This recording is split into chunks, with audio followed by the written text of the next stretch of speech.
কক্সবাজার সমুদ্র সৈকত এক তরুণ উড়ন্ত বিমান লক্ষ্য করে লাথি মেরে শূন্যে তুলে দিলেন বল। সেই ভিডিও ছড়িয়ে পড়ল সামাজিক যোগাযোগ মাধ্যমে।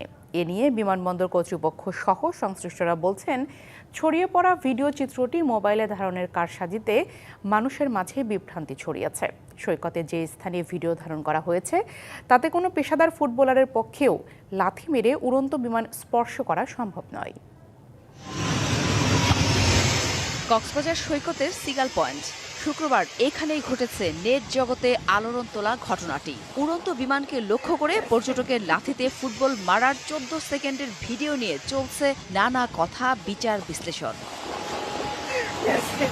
যদিও এ ব্যাপারে কক্সবাজার বিমানবন্দর কর্তৃপক্ষের কেউ ক্যামেরার সামনে কথা বলতে রাজি হননি। তবে দায়িত্বশীল অনেকে বলছেন, সৈকতের যে জায়গায় ভিডিও ধারণ করা হয়েছে সেটা বিমানবন্দর থেকে অন্তত 3 কিলোমিটার দূরে।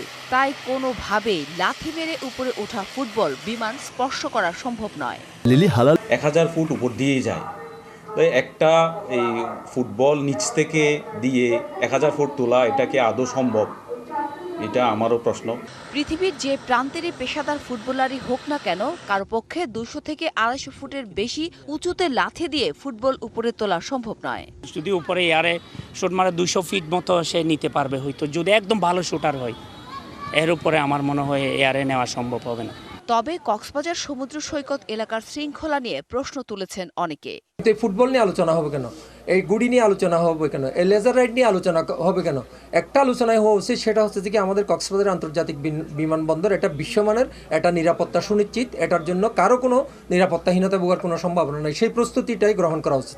ঘটনাটিকে মোবাইল ফোনের কারসাজি বলছে ট্যুরিস্ট পুলিশ।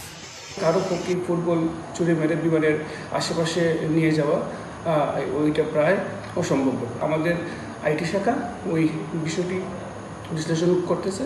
আমরা ওইটি করার পরে আমরা বুঝতে পারবো এই ভিডিওটি কিভাবে করা হয়েছে। তবে ঘটনা যাই হোক, আগামী জুলাইতে আন্তর্জাতিক মানের রূপ নিতে যাওয়া কক্সবাজার বিমানবন্দর নিয়ে সবাইকে সতর্ক থাকার কথা বলছেন সবাই। DBC news desk.